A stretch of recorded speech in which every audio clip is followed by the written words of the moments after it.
Bom dia, boa tarde, boa noite, senhoras e senhores. Eu sou o William Vidal. E eu sou o Rafael Graciano. Estamos novamente aqui com mais um programa do 4 Pontos Cast conectado com você. Rafão, quem que é o nosso convidado dessa vez? É um cara que ele parece daquele seriado, o Suits. Eu já assisti essa série. Cara. Já assistiu? Já assisti. Advogado, empresário, empreendedor, é um jogador profissional do beach tênis também. Meu Deus do céu. Quem é ele? É o nosso advogado, João Berch. Boa tarde, boa noite, bom dia, João. Tudo bem? Olá, Vidal, Rafa, os internautas aí que acompanham o 4 Pontos Cast. É um prazer estar aqui. Acho que vocês exageraram um pouquinho. Tá só com a parte do advogado, o resto... senão nós vamos começar com fake news aí, pode cair o programa, né? Mas é muito legal estar nesse bate-papo aí com vocês para a gente falar um pouquinho sobre as eleições de 2024. Excelente. Como a gente já tinha conversado antes, João, aqui não é uma entrevista, tá? É um bate-papo, é uma conversa descontraída, que é a nossa pegada, né? Só que, lógico, a gente leva muito o teu trabalho a sério. Nos momentos sérios a gente fala sério, na hora de brincar a gente tá sempre na brincadeira aí. Mas para quem não te conhece, João, você poderia contar um pouquinho da tua história, como que é a tua profissão? Sim, Vidal, eu me formei em Direito em 2006, na Unipar em Toledo. Desde 2007, então, eu tenho o meu escritório sediado em Marechal Cândido Rondon, no mesmo endereço. Completamos aí no ano passado 15 anos já de atividade. E desde o ano 2008, trabalhamos aí na área eleitoral, na eleição municipal de 2008. Desde então, acompanhando e participando, né, na assessoria jurídica eleitoral, inclusive nas eleições estaduais, atuando para candidatos a deputado estadual, 2010, 2014 e daí por diante. E passamos aí por uma campanha eleitoral em 2020 bastante difícil, né, desafiadora, né, no meio de uma pandemia. E agora, então, mais uma vez, tendo a oportunidade de trabalhar bastante aí na região oeste do Paraná, atuando nesse ramo bastante instigante, que é o direito eleitoral. Eleições para vereador, para prefeito, vice-prefeito, que movimentarão aí a rotina da sociedade nesse ano. Né? É realmente um desafio, né, Rafa? Se a gente pensar que há 4 anos atrás nós tínhamos um momento de pandemia, com certeza o direito eleitoral foi renovado, né? Situações de entrevistas, situações de contato com o público, né? E agora, 2024, a gente está reaprendendo a como lidar com a política, né? Esse foi um fenômeno, inclusive, né, Vidal, que na eleição de 2018 foi um grande divisor de águas, né, com a eleição do presidente Bolsonaro, que fez uma campanha muito voltada para as mídias sociais, né, para as redes sociais. Foi um fenômeno que chamou a atenção de muitas pessoas. Ele tinha, se não me engano, 7 ou 12 segundos no programa de rádio e de TV. Então, ali foi onde mais ou menos as pessoas viram que talvez não importasse mais tanto assim a propaganda. As mídias tradicionais, né? As mídias tradicionais, né? E desde então, obviamente, 2020, por ser uma campanha na pandemia, isso potencializou. E chegamos hoje, né, em 2024, passamos pela eleição de 2022, talvez não tão atrelada a isso pela polarização que foi aquela eleição, mas chegamos numa eleição municipal de 2024, obviamente, com as mídias sociais tendo essa responsabilidade, essa relevância para os candidatos, porque facilita bastante a comunicação. Cidades ainda do porte da nossa região, né, 4 Pontes, Marechal, enfim, essa região, todo o entorno, ainda talvez o tete-a-tete, a conversa pessoal, a visita do candidato ainda surta mais efeito. Mas, obviamente que cidades maiores como Toledo, Cascavel e capitais, as redes sociais vão ser o grande meio do candidato se comunicar com o seu potencial eleitor, né? E assim, falando das redes sociais, eu que me especializei na parte de marketing, eu entendo a necessidade das redes sociais, mas eu entendo também a evolução e a falta de preparo das pessoas para utilizarem as redes sociais agora no período de pré-campanha, até mesmo na hora da campanha. Hoje a gente tem uma arma na nossa mão, que é o Facebook, o Instagram, o Meta como um todo, né? Todas as redes sociais, e agora, em contrapartida ainda, as IAs, as inteligências artificiais, que elas vêm assim de encontro para somar ou talvez até para subtrair. As pessoas não estão sabendo utilizar isso da melhor forma. Quais são os principais erros cometidos pelos pré-candidatos e possíveis candidatos com as redes sociais? Rafa, na verdade, a própria legislação não está preparada. Nós, no Brasil, ainda não temos uma legislação específica sobre fake news, sobre a regulação das mídias, hoje um assunto muito polêmico que vem sendo debatido, e sobrou ao TSE para legislar, entre aspas, sobre isso. Muito se critica, né, sobre essa atuação talvez um pouco invasiva que o Poder Judiciário vem tendo, STF, STJ, o TSE, porém, o TSE constitucionalmente tem essa autonomia de disciplinar as eleições. Regulamentar. Ali, regulamentar as eleições, que são através das resoluções, as tão famosas resoluções que o TSE edita a cada eleição.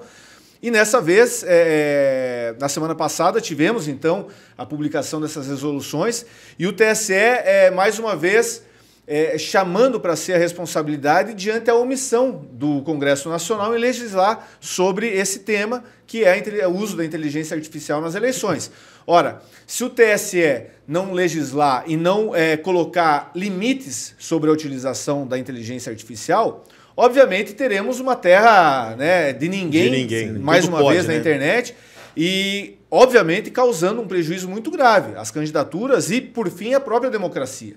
Né? Então, o que mais vem chamando a atenção, principalmente a nível nacional, das novidades, digamos assim, sobre as resoluções do TSE, é justamente essa regulação sobre a inteligência artificial, né, onde há, então, uma limitação do seu uso e a vedação absoluta da utilização da deepfake. Né? O que é deepfake? É utilizar, por exemplo, a imagem, a voz do Ulisses Guimarães vindo aqui pedir voto ou falar bem de algum determinado candidato.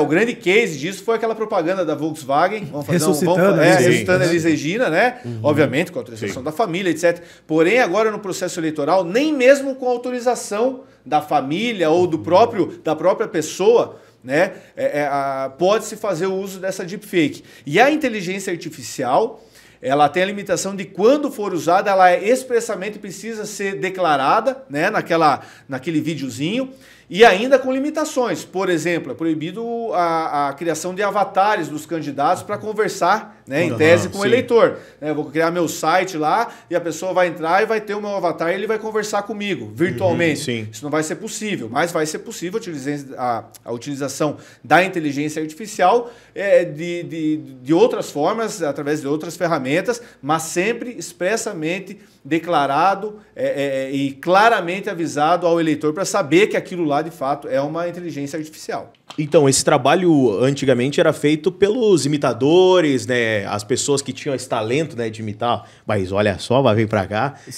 Imitar as pessoas. E hoje em dia, através do banco de dados que as inteligências artificiais têm, né?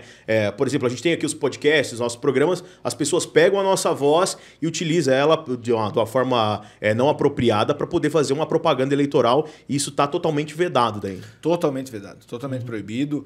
E é bem lembrado. E até puxando o gancho, uma situação interessante também, uma novidade nessas resoluções. A utilização, que era muito comum em praticamente todas as campanhas, da utilização de músicas, fazendo os jingles ali. Os jingles. Paródias. Paródias com músicas conhecidas, né, de qualquer artista. A música do Gustavo Lima estava na moda naquela eleição, pegava aquela música e fazia para um determinado candidato. Está proibido. Está proibido. Proibido. Então, os próprios artistas vão ter o poder de entrar com uma ação pedindo para não ser utilizado e o candidato vai poder responder, inclusive, a pagar indenização pelo uso indevido. Então, esse direito autoral do artista passa, a partir dessa eleição, a ser expressamente previsto na resolução do TSE e vai estar em prática. Então, é importante os candidatos aí estarem atentos para, agora, de uma vez por todas, a equipe de marketing usar da criatividade para fazer música nova, autorais para os candidatos. Isso na última eleição teve um caso com o Baitaca, né? Até eu vi que ele postou nas redes sociais, o pessoal estava usando a música dele, né? O Fundo da Grota, irregularmente. Mas e ainda era permitido. ainda era permitido. Na verdade, o grande mentor desse movimento do TSE foi o Caetano Veloso. Ele que fez o movimento, aí obviamente com demais artistas, Marisa Monte, etc., criaram todo o movimento, foram ao TSE reivindicar ao respeito ao direito autoral e foi atendido. Mas muitas vezes, Rafa, como a gente estava falando da inteligência artificial, Não são situações só de você fazer a boa propaganda, mas fazer a má propaganda. Exato. Vai que você pega ali um áudio ali do presidente da República, alguém que faz a inteligência artificial, faz a voz, faz o rosto dele, e você pode, ao mesmo tempo, utilizar aquela gravação para fazer o bem, mas também para fazer o mal, Sim. falando mal ou criticando alguém. Agora pense isso no nível municipal. Um candidato a prefeito tendo a voz dele copiada e soltando num grupo de WhatsApp a tragédia que isso não pode acontecer. Pode resolver o pleito de uma eleição, né? Isso. Perfeitamente. E a identificação e a responsabilização vão ser bastante rígidas, inclusive podendo gerar cassação do candidato que se utilizou dessa ferramenta. Óbvio que mediante todo o devido processo legal, etc., e uma forma de identificar. Eu confesso para vocês que eu tenho ainda... não o receio, mas eu ainda quero ver como, de fato, a Justiça Eleitoral vai se comportar nesse momento. Né? A própria resolução confere autonomia para as redes sociais, o Facebook, Instagram, enfim, fazerem a moderação, né? A partir de qualquer denúncia, eles têm o dever de tirar do ar esse uso indevido da inteligência artificial. Porém, aqui na ponta da corda, digamos assim, no primeiro grau, na Justiça Eleitoral, eu confesso que eu tem que ver como que vai acontecer. Pagar, né? Para né? ver como isso vai ser, de fato, a atuação da Justiça Eleitoral nesse caso, né? De como vai fazer cumprir isso e tirar mesmo de circulação essa eventual irregularidade. E uma situação que ocorreu na eleição para presidente, tanto em 2018 como na última agora, os grupos de WhatsApp, que o pessoal chamava muito dos robôs, né? Que até o pessoal fazia umas animações de vários robozinhos trabalhando ali. Teve alguma novidade, alguma alteração sobre essa situação de você divulgar mensagens em massa ou não? Uma regulamentação? Não, também é proibido, né? A utilização de aplicativos, né, que fazem essa... Chatbots ali, né? Exatamente, o chatbot está completamente proibido. O que, na verdade, o candidato precisa estar atento é assim, qualquer lista de comunicação, né, de distribuição, ele precisa ter a autorização do receptor. Né? Então, ele precisa pedir autorização para mandar mensagem, o eleitor concordando, obviamente ele pode distribuir o material dele pelo WhatsApp. Não é proibido, porém ele precisa ter autorização nessa lista de transmissão, né? Que é o chamado no WhatsApp principalmente. Telegram também, enfim, precisa ter essa autorização, essa anuência do eleitor. Por exemplo, assim, eu tô lá num grupo do meu beach tênis lá, a minha galera que a gente joga toda semana. Aí, de repente, do nada, eu recebo ali no meu WhatsApp uma propaganda de um candidato. Eu olho na minha lista de contato, ele não faz parte da minha lista de contato. Aí eu olho os meus grupos ali, aonde que a gente tem algum grupo em comum, e olho lá. Não, esse cara faz mesmo grupo que eu do beach tênis. É uma irregularidade ele entrar em contato comigo sem a minha autorização, mandar uma propaganda para mim? É uma irregularidade. Ele precisa, tecnicamente, ele precisa primeiro mandar uma mensagem pedindo autorização e aí distribuir. Obviamente que é o candidato. Agora, uma terceira pessoa já começa a dificultar. Desde que o candidato não tenha o conhecimento, ele não vai ser responsabilizado. Vamos dizer que você é candidato a prefeito, eu sou um simpatizante da tua candidatura, mas não temos vínculo, e eu passo a distribuir de uma forma massiva o teu conteúdo. Então, nesse aspecto, o eleitor ele tem a liberdade de expressão dele, de manifestação dele, livre, né, obviamente, e autônoma e sem remuneração, gratuita. Obviamente, isso não vai, os efeitos desse prejuízo não vão se estender ao candidato. Mas também pode passar por um processo e... Querendo ou não, dá uma dor de cabeça. Dá uma dor de cabeça. A gente está falando até então de candidatos, mas eu entendo que é mais importante do que os 45 lá, os 45 dias da campanha, também é a pré-campanha. A gente está entrando agora na fase da janela partidária e tudo mais, né? A pré-campanha. O que a pessoa que vai ser um possível pré-candidato, ele precisa se atentar? Quais são os prazos? O que ele precisa se atentar agora na pré-campanha para que ele possa estar totalmente legal? Essa é uma situação, né, Rafa, que parece que é de bastante tempo, né, mas no efeito prático ainda causa muita dúvida nas pessoas. Né? É uma alteração da legislação eleitoral que aconteceu em 2015, né, a redução do período do tempo de campanha, né, de 90 dias para 45. Num primeiro momento, ainda assim se aplicavam muitas restrições ao então pré-candidato. E com o passar do tempo, a legislação foi permitindo, né, a pré-campanha e facilitando alguns meios de fazê-la. Então, atualmente, a pré-campanha, pela legislação, não há um prazo. Então, tecnicamente dizendo, a eleição de 2020 aconteceu dia 15 de novembro de 2020, dia 16 de novembro de 2020 já começou a pré-campanha para a eleição de 6 de outubro de 2024. Então, aquele pré-candidato, aquela pré-candidata que tinha de fato interesse, fez um planejamento e se dedicou, ela vem tranquilamente, entre aspas, né? Mas vem fazendo a sua pré-campanha, se fizer dentro da regularidade, de uma forma legal, durante 3 anos e meio, né? Então, obviamente que está na frente de quem agora vem a resolver a querer ser candidato e pensar só nos 45 dias da eleição. Atualmente, o pré-candidato, o que ele pode fazer? Ele pode fazer tudo aquilo que a campanha permite, com exceção de pedir voto, explicitamente ou indiretamente. Então esse pré-candidato, ele pode postar nas redes sociais, ele pode explanar o seu plano de governo, ele pode dizer o que ele pensa do município, se ele for eleito, o que ele pretende fazer. Pode dar entrevista? Pode dar entrevista, ele pode dizer qual é a ideologia dele, enfim, criticar o governo, elogiar o governo, tudo isso ele pode fazer, né? Ele pode colocar um outdoor? Não pode. Por quê? Porque na campanha não pode outdoor. Então, ele não pode fazer outdoor. Ele pode fazer toda semana uma churrascada, pagar chopp e carne para os amigos, em razão da pré-campanha? Não pode, porque no período eleitoral ele não pode. Né? Então, tudo aquilo que é permitido, ele pode fazer um adesivo? Pode. Né? Na campanha pode, então um adesivo ele pode fazer. E também com o devido cuidado da moderação dos gastos. Então, esse vem sendo o grande calcanhar de Aquiles dos pré-candidatos. E o grande exemplo disso tudo foi o que aconteceu com o Sérgio Moro. O Sérgio Moro está correndo risco de ser cassado porque ele, o entendimento, a denúncia, tanto do PT quanto do PL, né, quanto a candidatura dele, foi de que ele exagerou nas despesas no período de pré-campanha. Ele abusou do poder econômico. A defesa dele é de que ele fez uma campanha para presidente da República, que acabou não tendo sucesso, a pré-campanha para presidente da República não teve sucesso, e ele voltou a ser a candidato ao Senado. E aí a despesa dele como pré-candidato a presidente era muito maior, foi superior que a própria despesa como candidato ao Senado. Então, essa vem sendo a discussão, então o abuso do poder econômico. Então, o pré-candidato, ele pode, por exemplo, impulsionar uma postagem dele no Facebook? Pode. Agora, ele não pode gastar 10 mil reais, por exemplo, no impulsionamento. Para a imagem dele ficar sendo visualizada por toda a internet, por toda a região, né? Exatamente. Então, isso ele não pode exagerar. Então, tem que ser... João, existe uma regra?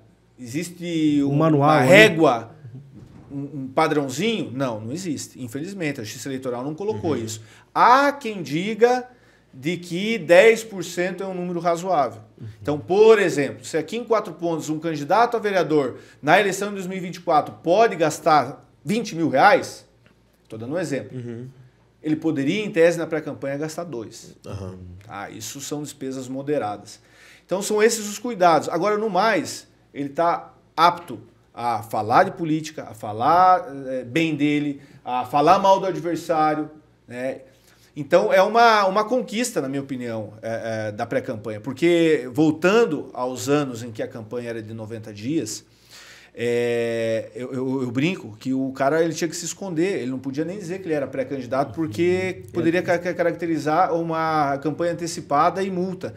Então, havia uma restrição muito severa em falar de política antes do período eleitoral. E agora a legislação... Então, por mais que agora a campanha eleitoral é um período curto, de 45 dias, porém, ela estendeu demais o período de pré-campanha. E é um exemplo prático que a gente vem vivenciando na região, principalmente em Marechal. Marechal se fala de eleição já desde julho do ano passado. Sim. Né? Então, praticamente, a gente vai ter um período de pré-campanha de 1 ano intensa, para os 45 dias de campanha. Então, quem souber utilizar melhor dessas ferramentas, obviamente que vai estar na frente. E sem querer tirar muito os teus clientes, que eu sei que a sua demanda vai ser grande, além da via judicial, existe algum mecanismo, alguma forma tanto dos partidos políticos como os próprios candidatos realizaram uma denúncia. Parece que tem um aplicativo tal de Pardal, que é do TSE. Para propaganda irregular, né? O Pardal é um aplicativo já utilizado há muitos anos, há muitas eleições pela Justiça Eleitoral, pelo TRE. E os meios de comunicação, o próprio Ministério Público Eleitoral, o cartório eleitoral, ele fornece um canal de comunicação que qualquer cidadão pode fazer essa denúncia, né? Anexar imagens, enfim.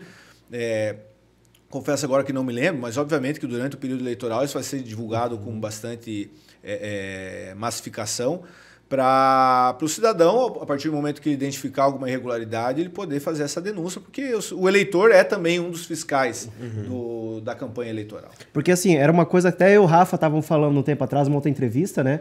Antigamente não, que somos quase a mesma idade aqui, né? Nós tínhamos muito aquele tal do showmício, né? Nós íamos muito nos bailão, nas festas, nos cantores famosos, né? Nós ganhávamos brinde, aquelas porta-moeda. Você comentou que você ganhava... O meu sonho, cara, era ir num comício do Grilo, que tinha um grilinho de pelúcia. Eu era criança. Eu não lembro disso. Eu era uma criança, cara. Aí tinha o comício ali perto do 2000? Era perto do Weiman.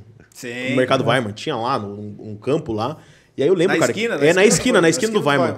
Aí, cara, eles tinham um grilinho de pelúcia. Aquilo era o meu sonho, cara. Eu via aquele grilinho, as crianças iam até pro colégio, cara, levavam aquele grilinho. Então, tipo, eu fazia uma propaganda. Meu pai foi candidato a vereador nessa eleição. Eu tenho até hoje uma tampa de chimarrão com o nome dele, o número dele, que eu tenho guardado.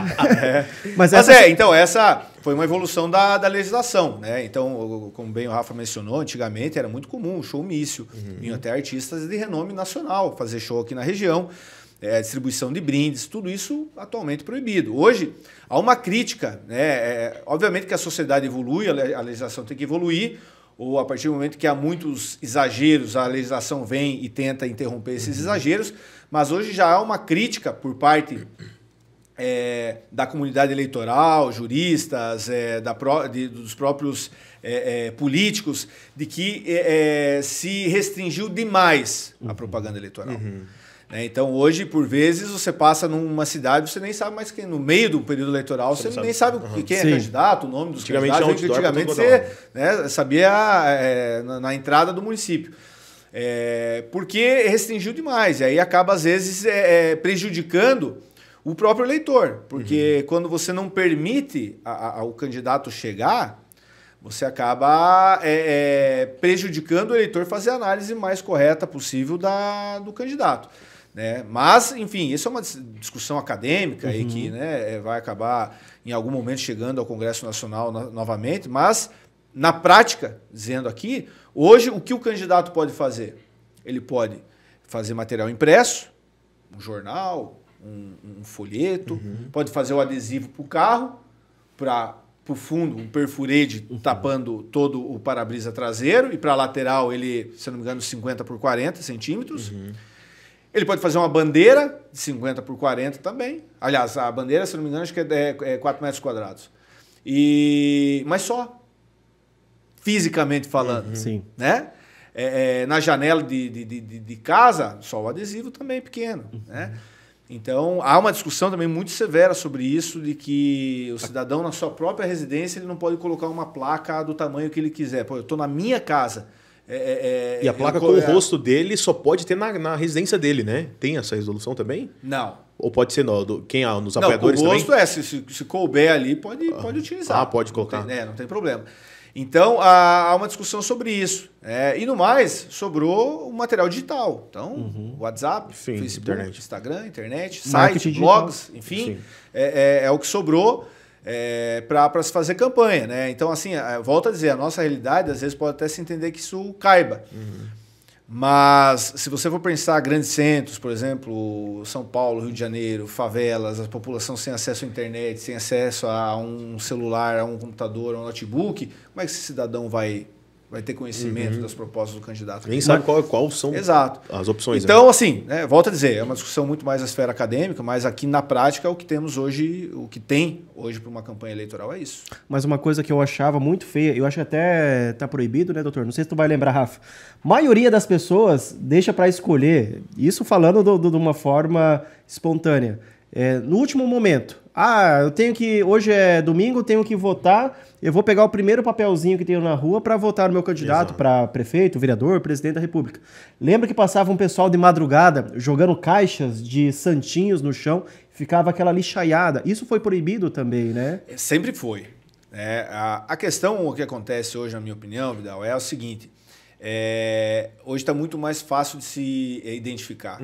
Praticamente toda casa tem uma câmera de vigilância, né? Então, todo mundo tem um celular. Hoje, né? Então, antigamente, ficava difícil de se identificar.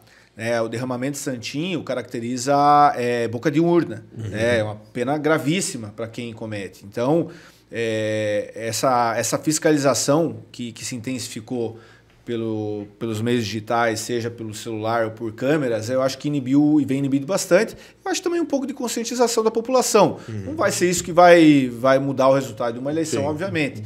Da mesma forma que tem pessoas que votam porque pegaram ali, tem muitas pessoas que talvez iam votar no candidato e deixam de votar porque viram aquilo ali esparramado do candidato que talvez ela pensava em votar. Doutor, mudando um pouquinho, assim, hoje o senhor trabalha como advogado. E a gente fez até uma brincadeira aqui dos atores do Suits, né? Eu sempre, quando eu vejo ele Marechal andando, eu falo, ó, lá vai o Suits, lá vai o ator do Suits. O que fez você querer entrar para essa área do direito? Porque, assim, quando eu tenho uma conversa com pessoas que talvez não entendem muito qual que é o papel do advogado, o que faz o advogado, muita gente fala assim, cara, eu odeio advogado. Advogado, para mim, é pior do que bandido. Advogado, a polícia vai lá e prende, o advogado vai lá e solta. Então, muitas pessoas, elas têm essa imagem deturpada do advogado, né? Tem amigos advogados, o Vidal aqui, inclusive, formado em Direito também, esposa do Vidal, Eliane, um beijo. Inclusive para ela, com certeza, né? E, assim, muitas pessoas têm essa imagem deturpada do advogado. E ainda mais agora o senhor que trabalha com a parte política, sabe? É um advogado que atua na esfera política. Como você recebe essas críticas? Ou como você vê, como você traz informação para essas pessoas que talvez não conhecem do seu trabalho e não entendem o papel do advogado dentro dessa área? Certo. Boa pergunta, Rafa. Eu, na verdade, sim, eu confesso para ti que eu nunca sofri ou senti algum tipo de preconceito pela área que eu trabalho. Obviamente que o colega, né, o advogado que trabalha na área criminal é complicado, né? A gente vivencia. Eu atuo muito pouco na parte criminal, mas colegas que eu converso transmitem essa dificuldade, esse senso das pessoas não compreenderem que o advogado está lá aplicando a lei, né? Ele não está defendendo o cidadão A ou o cidadão B. Ele está lá simplesmente solicitando que a lei seja aplicada de acordo com a situação, né? Especificamente o meu caso dentro do direito eleitoral vem muito pela minha família. Meu pai sempre foi muito envolvido na política em Marechal Rondon, né? Como eu relatei, ele foi candidato a vereador em 2000, foi candidato a prefeito em 2020. Então eu desde moleque eu sempre acompanhei muito ele nessas idas em reuniões, enfim, acompanhando as eleições e fui pegando, talvez no primeiro momento nem seria pegando gosto, mas eu fui conhecendo, né? Por osmose até, ouvindo, às vezes sem querer ouvir, ouvindo, e eu fui construindo esse entendimento. E quando eu me formei, obviamente isso foi algo quase que natural, né? Então, na eleição de 2008, eu era recém-formado, havia uma equipe jurídica atuando na campanha do ex-prefeito Moacir naquela oportunidade, que me oportunizaram trabalhar dentro da campanha, e ali então foi meu primeiro contato, e a partir de então, por estar no meio, a gente foi se aprofundando. Obviamente que o direito eleitoral, às vezes, não é tão atrativo para os advogados, porque eles pensam que você só atua de 4 em 4 anos. Mas não, né? A legislação eleitoral ela vem sendo atualizada a cada pouco. Tem a parte do direito partidário, que os partidos precisam, eles existem durante essa lacuna, digamos assim, de 4 anos.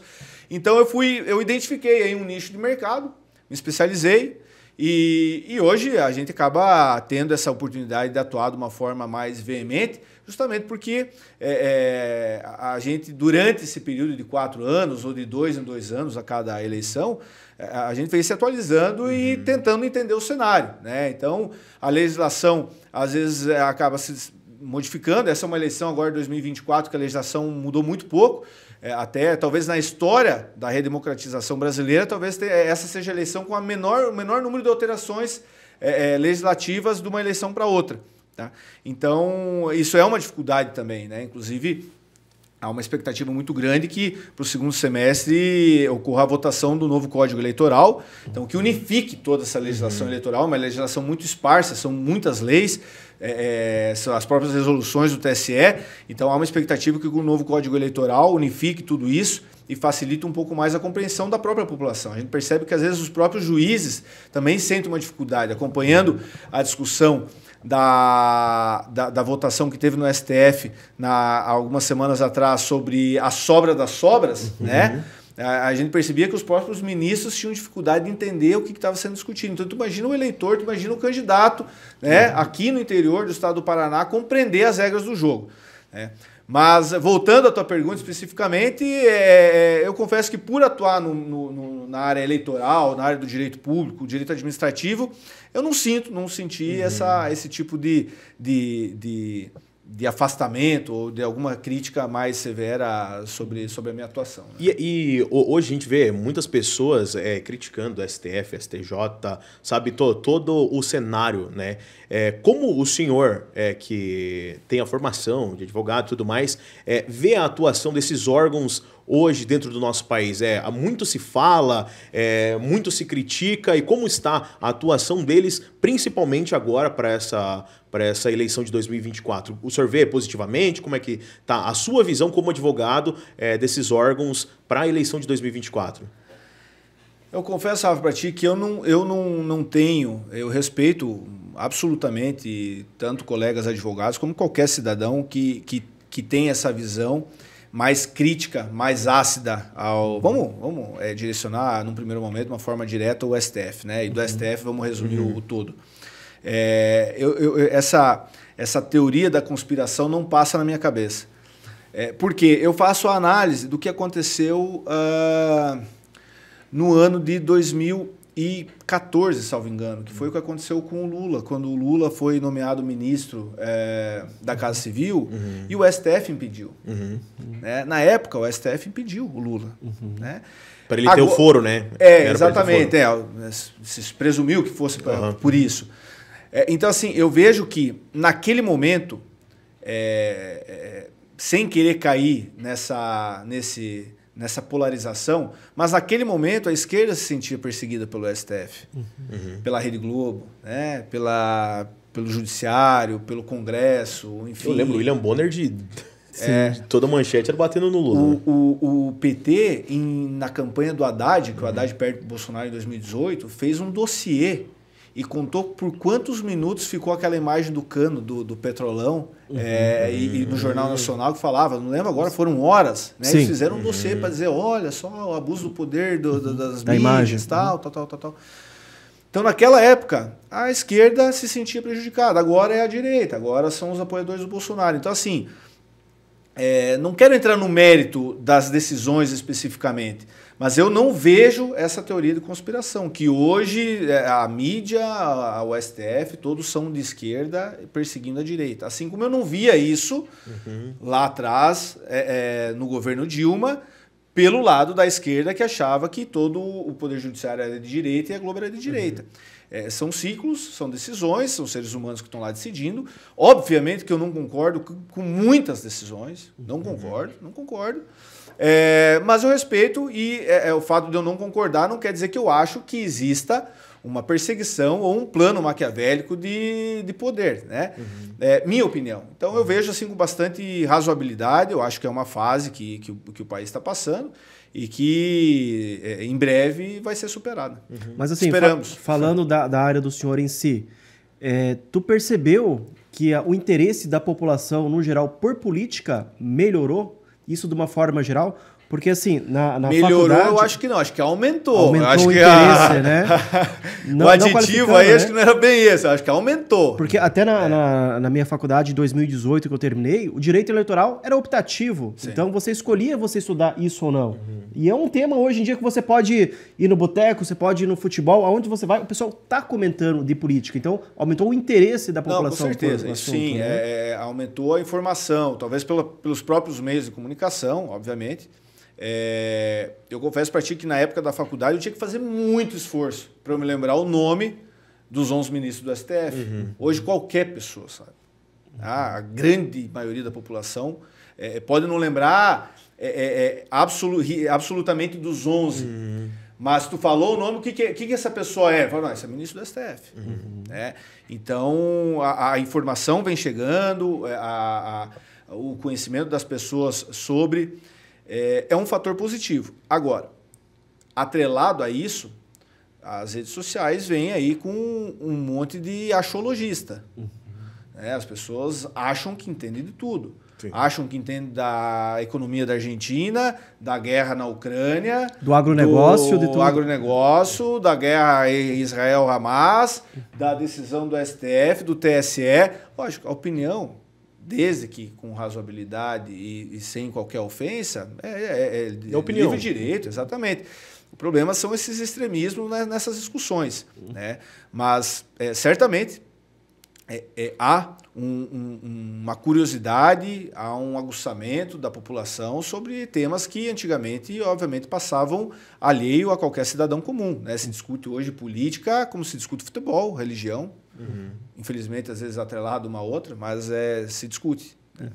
E de uma forma geral, querendo ou não, eu acho que o ápice da política dos últimos anos, que dá um divisor de águas, é justamente quando a gente fala das fake news, né? Aquelas notícias falsas que foram criadas, justamente para queimar a imagem de um candidato, de um político, de uma forma geral.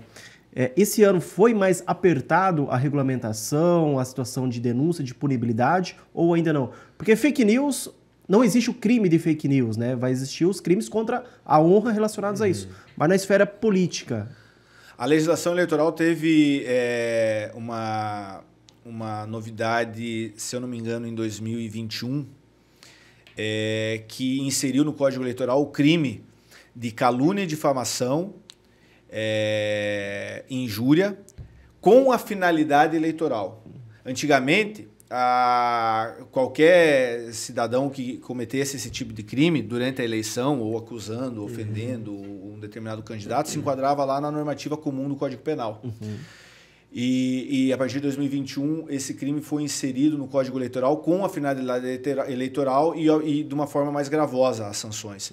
Então, há sim uma melhora na legislação sobre isso, e a própria resolução do TSE que também vem aí para contribuir e amparar ainda mais para, ao máximo, tentar vetar a distribuição de fake news. As fake news existem desde que o mundo é mundo, seja no papelzinho, né? Marechal, isso era muito comum, né? As pessoas saíam distribuindo na madrugada para folhetos, dizendo jornalzinho, que o cidadão tem casa na praia, tem hotel não sei aonde, etc. Ou tem relacionamento, exato. Então, isso sempre existiu, mas, obviamente, limitado à parte física. Né? Agora as redes sociais acabam potencializando isso, porém, da mesma forma... Há um convênio, inclusive, do TSE com a Meta e outras plataformas para acelerar a retirada desse conteúdo e identificar quem o produziu. E também o alerta que quem repassa esse conteúdo está cometendo o mesmo crime.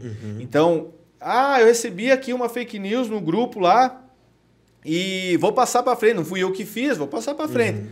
Se puxar a linha e identificar que você enviou para alguma outra pessoa, você vai ser responsabilizado. E hoje a gente tem tecnologia. Hoje em dia a gente tem tecnologias.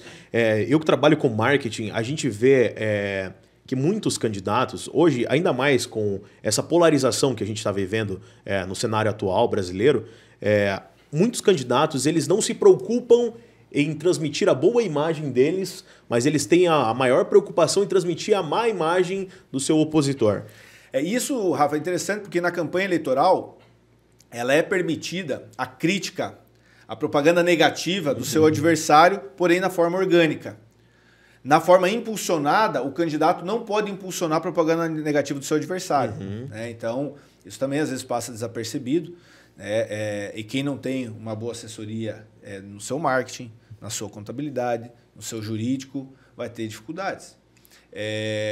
Essa é um fator positivo, na minha opinião. As campanhas vêm se profissionalizando. E aquele candidato que conseguir montar uma equipe mais profissional possível vai sair na frente. Com certeza. Quem conseguir antecipar, planejar, preparar a sua campanha, ter profissionais com conhecimento, vai ter uma maior vantagem. né? Eu tive com um cliente algum tempo atrás, umas 3 semanas atrás, e ele me relatou que na campanha passada, eu não atuei para ele, ele relatou um caso que no meio da campanha, ele estava lá no interior, numa reunião com 30 pessoas na casa lá, ele teve que largar tudo porque o material estava irregular, a Justiça Eleitoral estava indo recolher o material dele e eles precisavam regularizar. Então você vê, ó, o absurdo. Sim. Certamente, não tinha um marketing adequado, não tinha um jurídico para orientar, etc. E isso acaba prejudicando, né? A própria profissionalização potencializa você diminuir custos em uma série de situações. Não, eu que trabalho com marketing, eu vi muitas situações, por exemplo, o cara estava veiculando um vídeo e não constava lá o CNPJ, não constava as informações necessárias e obrigatórias no vídeo daquela pessoa. A oposição, com certeza, pegava aquele material e utilizava... Usa a favor dela, né? Usava contra aquele possível candidato. E assim, a gente percebe, e eu falei com o Vidal isso já, eu que trabalho com a parte de marketing, já tenho diversas campanhas já encabeçadas, a gente já está fazendo uma pré-campanha para vários partidos, etc. As pessoas se preocupam muito nos 45. Eu vou ver o que vai acontecer lá. Lá na frente a gente vai fazer as coisas. E não é bem assim. Agora, na pré-campanha, é muito importante trabalhar isso, porque as redes sociais, querendo ou não, as pessoas vão se saturar disso tudo. As pessoas vão se saturar de receber anúncio patrocinado, de receber imagens de político na rede social, briga de político na rede social, e nos 45 dias as pessoas vão desativar as suas redes sociais. Eu já vi campanhas no Facebook, eu estou em diversos grupos aí, eu vejo campanhas das pessoas, nos 45 dias eu vou largar o WhatsApp, eu vou largar o Instagram, eu vou largar o Facebook. O que as pessoas, os pré-candidatos agora podem fazer para melhorar essa comunicação, né, através do marketing e tendo uma parte legal bem estruturada agora na pré-campanha para não se preocupar lá nos 45? Até você, se eu não me engano, Rafa, você pode até me confirmar isso, eu acho que o próprio Facebook e o Instagram, inclusive, tem uma ferramenta para você optar para não receber conteúdo político. Uhum. E isso vai acontecer mesmo. Aconteceu já em 2020. Parte de pressupostos de planejamento e organização. O que você falou é de fato uma realidade. Aquele grupo político, aquele pré-candidato que acha que, não, agora eu vou só ver como é que e eu vou deixar para fazer alguma coisa só no período da campanha eleitoral, ele vai sofrer um prejuízo, primeiro, de tempo. E nesse aspecto de quem quiser apostar só nas redes sociais, essa questão do impulsionamento, não vai conseguir atingir todo mundo. Porque as pessoas vão parar de abrir ou vão pedir para não receber. O que eles podem fazer? É se profissionalizar, ter um apoio especializado para justamente buscar... eu sou um candidato, um pré-candidato que eu tenho uma atuação voltada ao interior. Então você vai procurar o teu marketing, né, e vai buscar como é que eu posso atender melhor. Ou como eu faço, aqui no meio rural eu estou bem, eu quero atingir uma outra... Como é que eu posso me apresentar? Né? Então a pré-campanha permite tudo isso. Né? Você se apresentar, dizer quem você é, você divulgar vídeos de qualquer forma. Volto a dizer, desde que não haja pedido expresso e nem indireto. O indireto vem comigo. Conto contigo. O jeitinho brasileiro. Essas palavrinhas mágicas, digamos assim, não podem ser utilizadas. Mas no mais, você se apresentar, você dizer quais são seus ideais, você dizer o que você vai fazer se você for eleito, ou qual que é o seu propósito, até o plano de governo, se essa pessoa tiver, ela pode apresentar. Pode apresentar. Então, são ferramentas para fazer uma campanha menos, talvez assim, agressiva naqueles 45 dias, porque o eleitor vai ser bombardeado. Vai ser. E assim, para as pessoas que hoje já são servidores públicos, a gente entende que existe uma certa dificuldade, por exemplo, um secretário que vai sair candidato a vereador, a prefeito, o que quer que seja.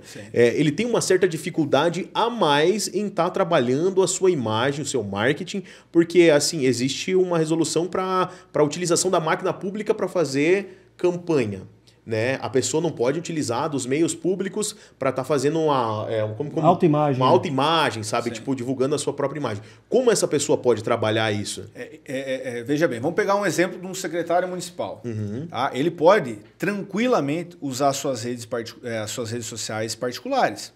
O que ele não pode é pegar, por exemplo, a Secretaria de Agricultura do município X tem uma página no Facebook e ele ficar usando aquela página da secretaria para promover a sua imagem. Não pode. Agora, esse secretário de Agricultura está indo lá no interior ver uma estrada, ele pegar, fazer um vídeo dizendo, eu tô aqui, vim aqui para arrumar essa estrada, não tem problema nenhum, desde seja nas suas redes privadas. Agora, o que não pode é o secretário passar o dia dentro da prefeitura fazendo campanha, fazendo pré-campanha. Obviamente que isso não pode. Assim como é uma situação de muita atenção que os atuais governantes vão ter que ter com essas equipes de trabalho. Porque o uso das redes sociais no expediente vai trazer dor de cabeça para prefeitos, a reeleição, ou mesmo prefeitos que estão trabalhando para um outro candidato, ou para candidatos a vereadores, pelo uso, aí sim, de bens públicos para a campanha eleitoral. Porque antigamente havia esse cuidado, veja bem, o funcionário lá não pode usar o carro da prefeitura para levar santinho para algum lugar. Não pode utilizar a sala da secretaria para fazer reunião política. Não pode usar o celular para... Agora, além disso tudo, tem a questão do uso de grupos de WhatsApp. Às vezes tem determinada secretaria que tem grupo do WhatsApp para questão institucional, com associações, etc. Você não pode usar aquele grupo institucional para mandar propaganda do seu candidato. Você não pode, 3 horas da tarde, estar sentado na tua secretaria e pedindo voto em grupo do WhatsApp e postando foto do teu candidato no Instagram, você que é servidor público. Então, se isso acontecer, vai dar dor de cabeça para os candidatos que tiverem a vinculação com isso. Então, há uma atenção e um cuidado que os atuais gestores vão precisar ter no transcorrer da campanha eleitoral. E pegando também esse gancho do direito eleitoral, nós temos recentemente a Lei de Proteção de Dados, né, doutor? Essa nova legislação que saiu justamente para garantir que os seus dados, informações, RG, CPF, telefone, número de contato não seja espalhado para qualquer um. Né? Obviamente, aquele candidato que, por exemplo, eu vou lá na Secretaria de Saúde buscar a lista das pessoas que foram atendidas pelo prefeito. Obviamente, o município não pode fornecer. E se ficar comprovado, sanções gravíssimas. Abuso de poder político, infração LGPD, vai ter uma dor de cabeça muito grande, com risco, inclusive, de cassação. Né? Porque são informações sigilosas que o poder público não pode fornecer a quem quer que seja.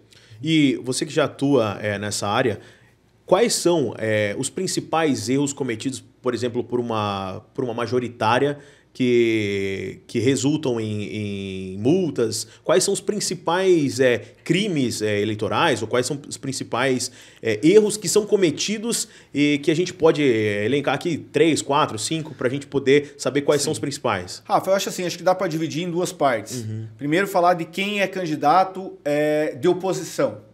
O candidato de oposição tem uma situação muito mais tranquila, né? Ele simplesmente é candidato, ele não tem o que se preocupar. O que pode trazer problema para esse candidato de oposição, digamos assim, as situações comuns, né? Compra de voto, obviamente, proibido. Abuso de poder econômico, abuso de poder político. Nós temos hoje limitações de despesas nas campanhas eleitorais. Esse cara não pode abusar. Se o limite para uma candidatura a prefeito, por exemplo, em 4 pontos, seja de R$200 mil, ele não pode gastar 250. Vai incorrer em abuso de poder econômico. Então, são nesses aspectos. É muito mais complicado para quem é candidato à reeleição ou quem está apoiando, quem está no governo está apoiando um outro candidato. Porque a lei eleitoral prevê as condutas vedadas, então quem é gestor ele tem uma série de restrições. Então esse candidato à reeleição ele tem que ter uma série de cuidados, como eu relatei agora a questão, por exemplo, do servidor. Ele não pode promover distribuição gratuita de bens em programas novos. Tem que ser programa que já estava acontecendo. Então, um prefeito de uma cidade ele não pode hoje criar um bolsa alguma coisa. Né? Ou ele fez isso no ano passado e pagou, não pode fazer agora. Ou se ele fez ano passado e pagou só 10 mil, agora ele vai pagar 1 milhão. Isso que eu ia perguntar. O número também não pode aumentar, né? Exato, a ampliação do programa, exatamente. Por exemplo, o programa de distribuição de sêmen para os suinocultores. Era 10 mil doses, agora 1 milhão de doses. Exatamente. Então, é muito mais melindroso, digamos assim, está muito mais sujeito a problemas quem é candidato à reeleição.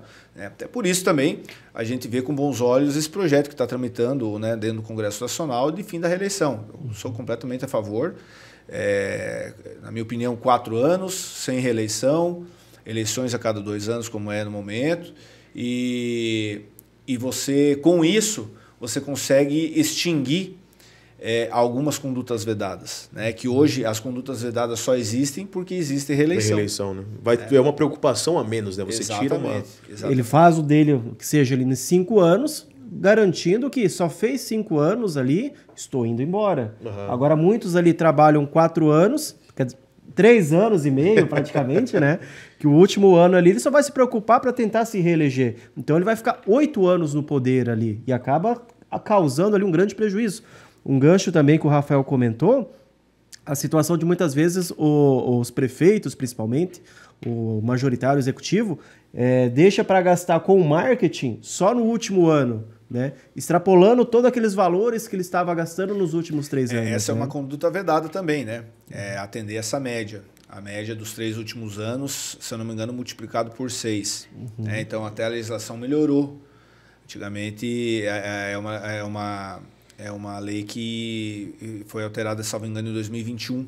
Então, agora deu uma flexibilizada positivamente para a administração poder gastar um pouquinho mais com publicidade institucional.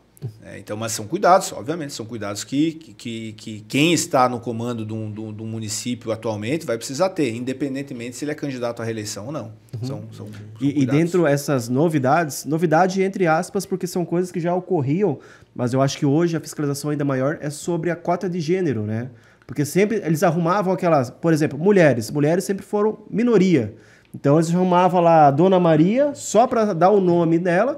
E muitas vezes nem o cota, esposo, né, da Dona Maria votava nela, escandalosamente, né? Perfeito, Vidal. Uma atuação muito rigorosa do Ministério Público, da Justiça Eleitoral, vai acontecer esse ano no que tange a cota de gênero. Então, vamos pegar um exemplo de 4 pontos. São 9 cadeiras, né, na Câmara de Vereadores. Então, cada partido vai poder lançar 10 candidaturas. Né? Então, é o número de cadeiras mais 1. Então, 4 pontos, 10. Cada partido pode lançar 10 candidatos. Então, no mínimo, 3 mulheres. 4 pontos. Né? Eu fiz um evento no ano passado lá em Marechal, de incentivo a candidaturas femininas, né? Porque Marechal tem um número lastimável. Na história de Marechal, apenas 2 mulheres se elegeram para a Câmara de Vereadores, num total de, salvo engano, 137 no total. Ou triste, 157. Né? Triste. Apenas 2 mulheres. Já 4 pontos, da comarca, é o município que mais teve representatividade feminina, né? Aqui na Câmara de Vereadores. Então, 4 pontos tem um número bom, poderia ser muito melhor, mas já é um número bom. Mas, enfim. Então, das 10 candidaturas possíveis de serem lançadas, no mínimo 3 mulheres. A cota de gênero é de gênero, né? De mulher. Né? Ou 7 mulheres e 3 homens, mas vivemos no Brasil, então a história é essa. 3 mulheres e 7 homens. E o que a Justiça Eleitoral vai ficar muito em cima é que essa cota ela não deve ser cumprida só no momento do registro da candidatura. Essa cota ela tem que ser plena, exercida de uma forma plena até o dia da eleição. Então, se uma dessas candidatas, porventura, desistirem, ou o partido vai lá e substitui, ou se não substituir, vai ter que tirar 2 Diminuir um candidato ali. Tá? Então, o que acontecia antigamente, havia uma interpretação de que a gente cumpriu lá no momento do registro, a mulher foi lá, de repente do nada desistiu e fica por isso. Não vai mais ficar por isso. E o grande cuidado que os partidos vão ter que ter é o seguinte, a jurisprudência do TSE e dos TREs já está pacificada. Vai caçar a chapa inteira. Isso era uma então, pergunta. O que vai acontecer? O partido elegeu lá, aqui em 4 pontos, das 9 vagas, o partido fez 4. E se comprovou que uma das mulheres não foi candidata de verdade, vai caçar todo mundo. É justamente isso. Na eleição de 2020 eu percebi isso, porque essa investigação para saber se realmente as mulheres estavam fazendo campanha, porque aconteceu que a mulher ia lá, se candidatava, igual você falou, ela tinha um voto. O voto dela. E às vezes nem o voto dela.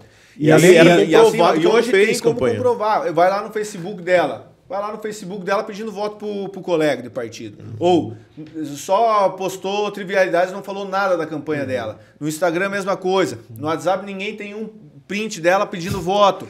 Vai ver, ela não gastou R$1. Ela não recebeu R$1. Ninguém viu um santinho dela. Vai caçar. Vai caçar. E vai acontecer. Então os partidos precisam ficar muito atentos. O partido hoje ele não pode simplesmente chegar e falar assim, eu achei aqui 3 mulheres, vamos colocar, agora elas que se viram. Não, o partido vai ter que dar suporte. O partido vai ter que dar suporte. Inclusive, ainda não há um entendimento.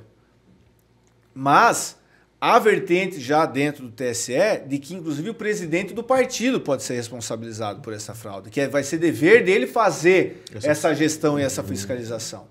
Tá? Então, os partidos precisam ficar muito, muito, muito atentos quanto a isso, porque vai acontecer. E uma coisa diferente também que eu acho que nessa eleição de 2024 vai ocorrer é a situação do faz-me rir, né? Do pagode, do dinheiro, fundão eleitoral, né?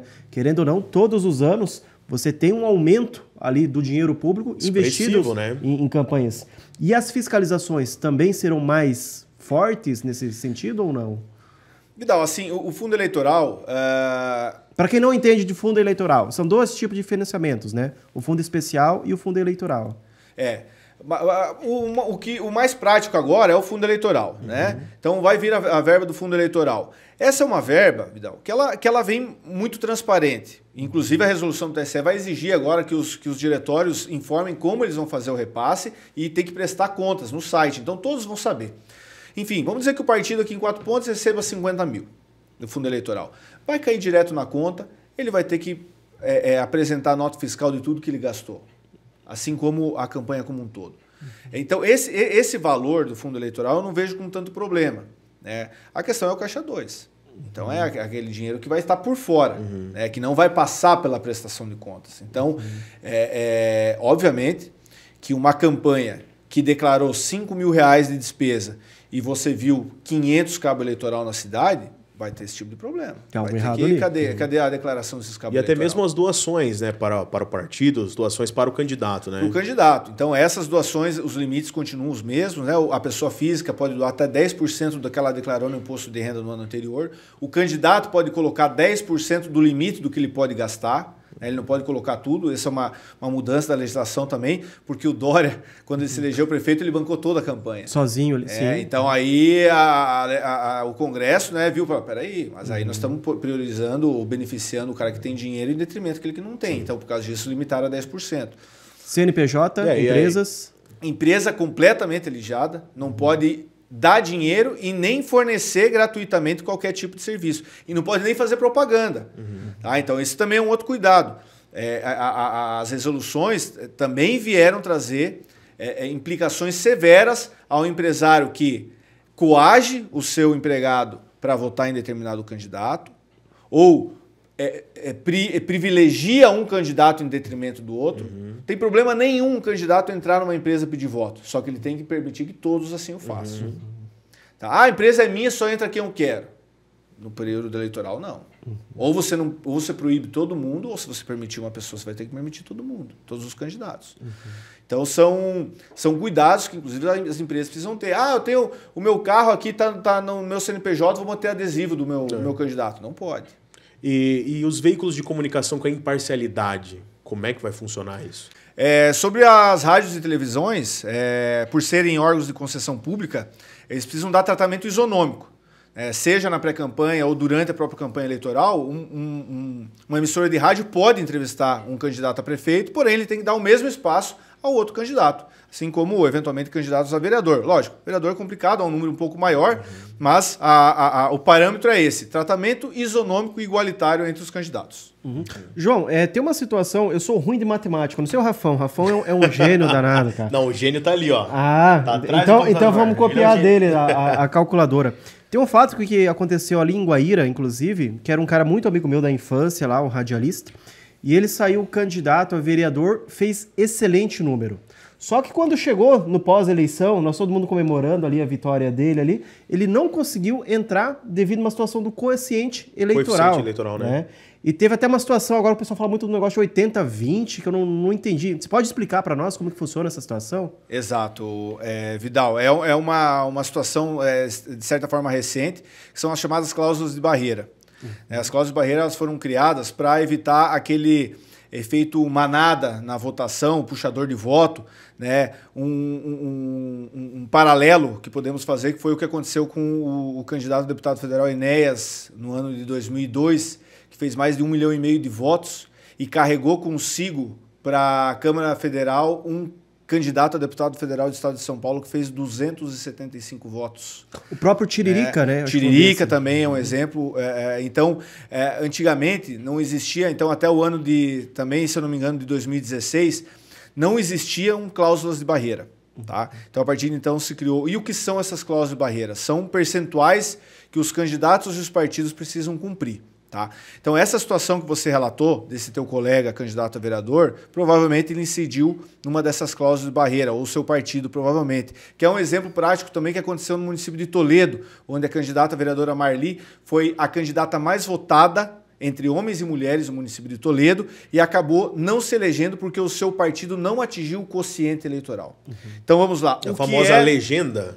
Exatamente. Então, o que é o quociente eleitoral? Quociente eleitoral é a divisão dos votos válidos pelo número de vagas na Câmara de Vereador. O que são os votos válidos? Você pega a quantidade total de eleitores e diminui pelas abstenções, pelos votos nulos e brancos. Esses são os votos válidos. Você divide pelo número de vagas na Câmara de Vereadores, você vai atingir o quociente eleitoral. Por exemplo, aqui em Quatro Pontes. Quatro Pontes, 4.480 habitantes atualmente. Eleitores, em dezembro de 23, eram 3.698, tá? Tirando, na eleição de 2020, houve, então, tirando votos, abstenções, nulos e brancos, há uma quebra de 16%. Tá? Então, com isso, o quociente eleitoral de Quatro Pontes é de 345 votos. Então, um partido em Quatro Pontes, pelos números atuais, para conseguir uma vaga direta na Câmara de Vereadores, precisa fazer pelo menos 345 votos. Tá? Então, esse é o primeiro número que os partidos precisam ter atenção. Isso é uma estimativa? Tá? Pode aumentar? Uma estimativa, pode aumentar um pouquinho ou diminuir. Tá? Desse número, o candidato, o primeiro colocado, tem que fazer ao menos 10%. Então, pelo menos 37 votos. De certa forma, essa é uma cláusula de barreira branda. A partir do momento que preencheram as vagas diretas, na grande maioria das vezes, não se preenche todas vagas de uma forma direta. Então, ficam a sobra dessas vagas. Tá? Essa sobra de vagas, quem pode disputar? Os partidos que já conseguiram a vaga direta e aqueles partidos que atingiram até 80% do quociente eleitoral. Aqui em Quatro Pontes seriam 276 votos. Então, o partido aqui em Quatro Pontes, na soma dos seus candidatos, que não atingir, em tese, no primeiro momento, 276 votos, sequer participará da sobra. Né? Então, praticamente está completamente fora da disputa de qualquer cargo, qualquer vaga no Poder Legislativo. E aí, esse candidato, para ter direito à sobra que o seu partido conquistou, ele tem que fazer pelo menos 20% do quociente eleitoral, ou seja, 70 votos. Então, em tese, aqui em Quatro Pontes, o candidato que não fizer 70 votos, ele nem tem direito a entrar, mesmo o partido dele conquistando a vaga e ele sendo o detentor dessa vaga. Perfeito. João, isso aqui é um absurdo, não acontece. Acontece. Exemplo prático. Deltan Dallagnol, candidato a deputado federal pelo Podemos, fez milhões de votos, né? Poderia ter carregado, se eu não me engano, 5 candidatos junto com ele. Do partido dele, do Podemos. Porém, o segundo colocado, Luiz Carlos Raul, fez apenas 18 mil votos. Não conseguiu chegar nos 20% do quociente eleitoral. Não pode ser carregado. Ou seja, o Podemos desperdiçou uma quantidade gigantesca de votos porque o seu segundo colocado não alcançou os 20%.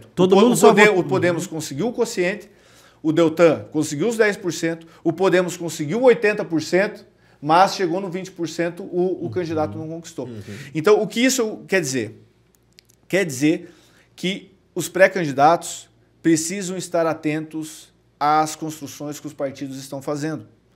Não adianta o cara achar, eu tenho um partido aqui, vou lançar eu, o Rafa e o Vidal vamos ser os candidatos a vereador. Vamos ver no que vai dar aí, mas o Rafa é bom de voto, mas acho que a gente vai conseguir entrar. Não adianta.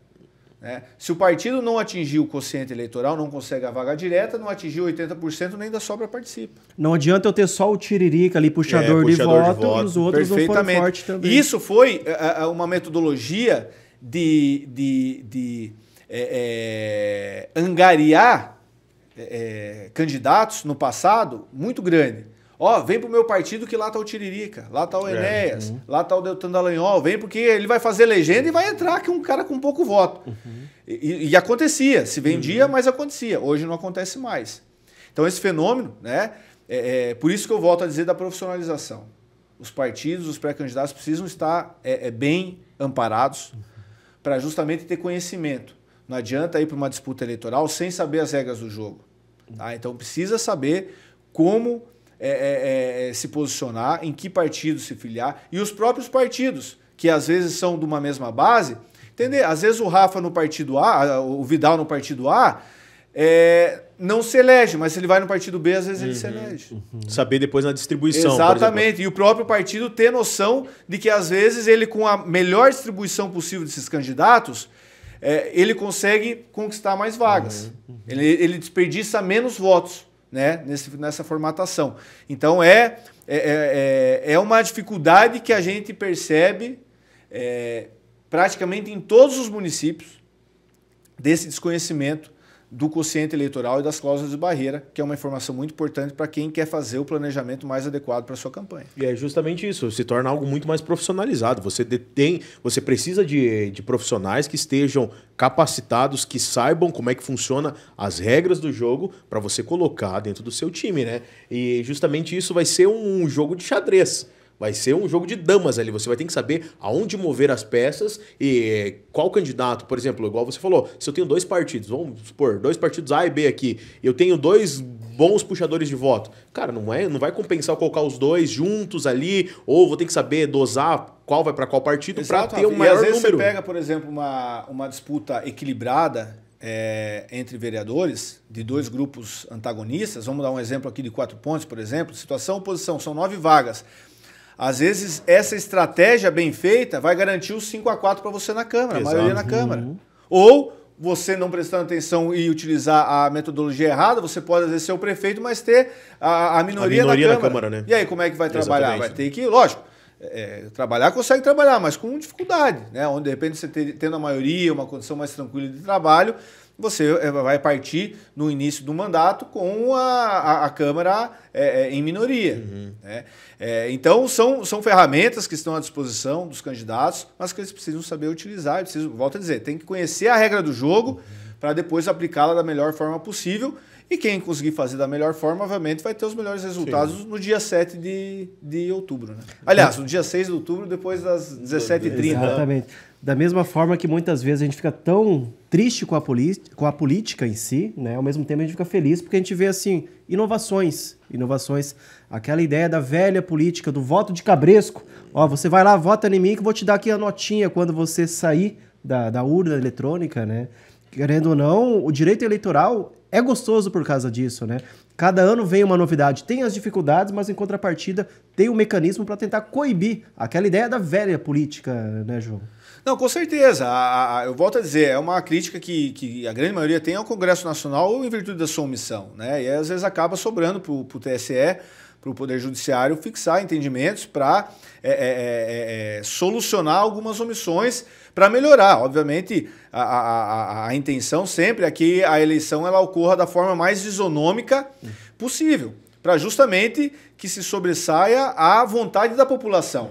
Precisa ter um órgão regulador para que não haja excessos, né? E vai acontecer sempre, que às vezes a vontade da maioria não é a minha. Exato. Né? E a gente precisa ter maturidade de entender, vai esperar 4 anos e depois isso pode mudar. Né? Então, o gostoso, como você falou, do direito eleitoral é isso, trabalhar com conhecimento e as campanhas, né, os candidatos que souberem aproveitar isso vão, obviamente, colher frutos melhores do que seus adversários lá na frente. Perfeito. Bom, Rafa, acho que por mim nós ficamos até meia-noite conversando aí, mas como o tempo, doutor, aí é grande, a demanda dele é muito necessária nesse período, né? Só tenho a agradecer, tá? Muito obrigado. Realmente foi muitas coisas novas que a gente não tinha noção, que acabamos aprendendo no dia de hoje, tá? As portas estão abertas. Eu acho que depois da eleição a gente poderia marcar um bate-papo aqui. Para fazer os resultados. O nosso sonho, até falei pro Rafa, esse ano não deu, mas no próximo ano nós vamos tentar criar um debate político aqui no Quatro Pontos. Porque justamente assim, ampliar essa situação da população ter conhecimento. Isso eu acho fundamental, sabe? Hoje, graças a Deus, a gente pode discutir política, a gente pode conversar sobre N ideias políticas, né? Então essa abertura é muito interessante para nós. Então muito obrigado por ter aceito o nosso convite de estar participando aqui da nossa conversa, ter esclarecido. E acho que dá pra gente se ver também numa arena de beach tennis, né, Rafa? Com certeza, com certeza. A gente aproveitar a oportunidade para falar também dos nossos patrocinadores aí, a Miami Beach Tennis, né? Saúde Ativa, o Andrei Anchel, a Nativa Armas e Munições, né? O Clube de Tiro Nativos, para você que é praticante aí e gosta, né? A própria Time Media, minha empresa, né? Vou vender meu jabá aqui, minha empresa de marketing. Agradecer a todas as pessoas que acreditam também no nosso projeto. Agradecer ao doutor pela sua disponibilidade, né? Desculpa a piada aí dos suítes aí. Mas assim, a gente entende que nesse período agora a sua agenda deve estar totalmente lotada, né? As pessoas devem estar correndo atrás de você e acredito que lá nos 45 também vai ter muita gente correndo atrás de você, né? Então agradecer a sua disponibilidade, né? O seu horário, a gente sabe da sua demanda e muito obrigado por participar e trazer esses esclarecimentos que acredito que toda a população deveria ter acesso a isso, mas infelizmente nem todo mundo sabe dessas informações. Legal, Rafa. Obrigado, Vidal. De fato, um bate-papo bastante gostoso aqui para a gente falar. Igual você falou, direito eleitoral, eleições, enfim, dá para conversar por muito tempo, né? As experiências são grandes, as atualizações da legislação são constantes e trazem justamente essa inquietude, né? Essa preocupação, essa curiosidade de todos. Estamos vivendo esse período de pré-campanha que também chama bastante atenção. Abertura aí de janela partidária, enfim, movimentações, né, nos municípios aqui da região. E estou à disposição também, agradeço o convite, foi de fato uma conversa muito, muito agradável. Espero ter colaborado e auxiliado o máximo possível e tirado algumas dúvidas dos internautas. E, enfim, podemos, obviamente, após a eleição, aí fazer um raio-x e analisar aí os resultados, né? Uhum. Aproveitando a oportunidade, o contato do senhor, caso alguém queira procurar. O contato do escritório, eu confesso que agora que eu não me lembro de cabeça do telefone. Redes sociais. Mas, enfim, redes sociais tem o @berch.advocacia no Instagram e no Facebook, né? Que as pessoas podem aí buscar. Tem o meu site também, que é o berchadvocacia.com.br. Tem lá as informações, contato telefônico, e-mail, etc. Excelente. Então é isso, Rafa. 4 Pontos Cast. Conectado com você. Valeu, pessoal. Valeu, galera. Show. Show demais. Valeu.